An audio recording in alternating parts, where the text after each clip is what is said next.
there are any significant costs or risks associated with the 132 megawatt transfer in the SJGS4? Significant costs or risks? No, I don't believe so. No problems with coal supply?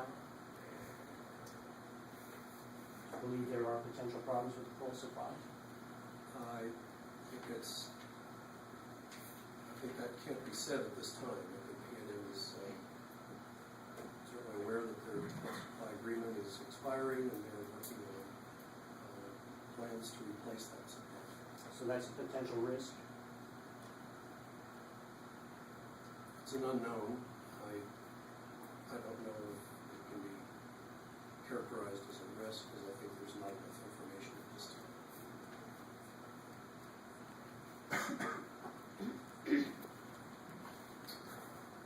Do you believe there are other O&M costs that will be incurred as a result of the addition of the 132 megawatts at San Juan Generating Station 4? Costs associated With the increased capacity. yes. There are some other common O&M costs, but the stipulation provides that in the event of San Juan 4 abandonment, those additional costs will not be sought to be recovered from ratepayers. With regard to the abandonment only goes to the 132 megawatts, correct? The potential abandonment in San Juan Generating Station 4. With regard to that specific agreement that I just described, With respect to the stipulation. I'm sorry, Let's back up. Yeah. There's 132 megawatts that have been transferred into San Juan Generating Station number 4 under the stipulation, correct? That's correct. In the event that there is an early retirement of that plant, the stipulation provides that that would not be subject to cost by the consumers, correct? That's correct. If there is an early retirement of San Juan Generating Station number 4, would in your opinion, would the balance of the generating capacity that already exists in San Juan Generating 4 be subject to recovery by PNM from its ratepayers? Or is the stipulation silent on that? The stipulation does not address that subject. And how much additional capacity above the 132 is there at San Juan Generating Station 4? Do you know? Roughly. I don't know offhand.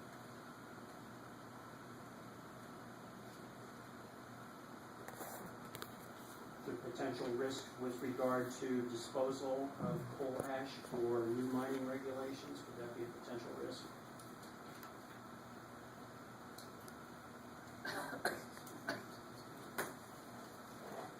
New regulations associated with those items? Is that what your question is? Yes.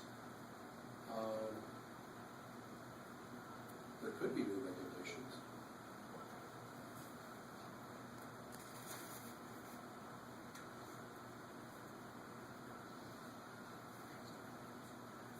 If PNM knew that it would not be able to recover any undepreciated cost if it retires the 132 megawatt capacity, would PNM have any economic incentive to retire the capacity?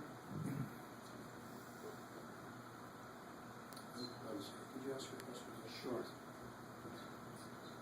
If PNM knew that it would not be able to recover any undepreciated cost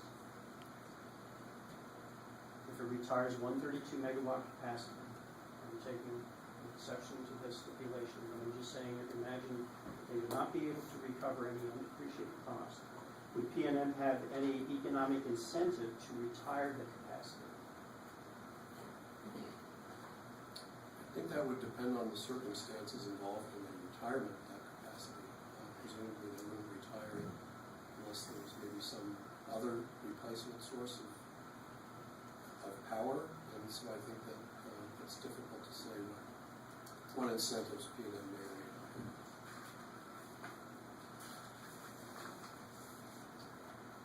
If you turn to page 17, please, of your rebuttal testimony.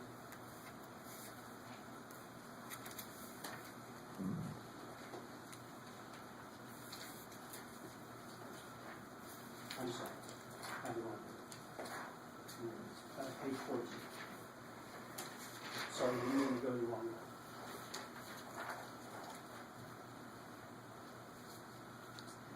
Okay.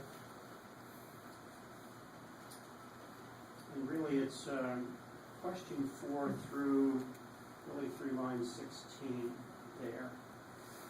Just take a moment to refresh your memory in that section, please.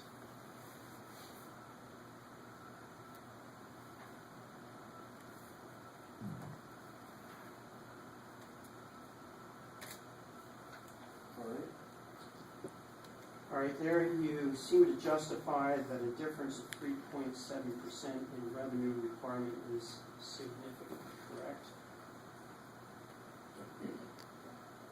Yes. You state an enormous sum that is certainly not insignificant. So I guess that's another way of saying that it's significant, correct? That's right. Okay. So does the 3.7% difference reflect the difference between PNM's computed revenue requirement and the revenue requirement computed based on the settlement? That wasn't clear to me.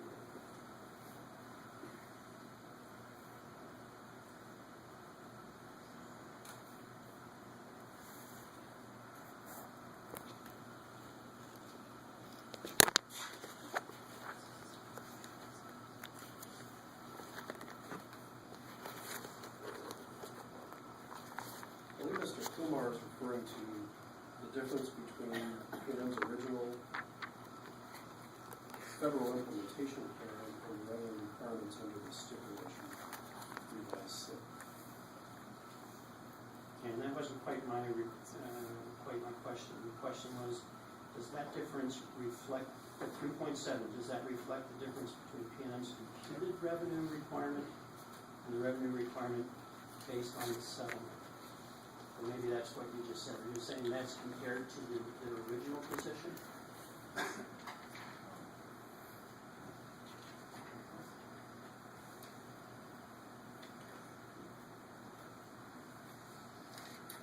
Give me a second, if you would, because I think the testimony became somewhat confusing. I was just going to say, I just got confused by that. That was all. Mr. Kumar is referring to Ms. Delling's testimony. And you need to take a look. Ms. Roman, you need to Okay.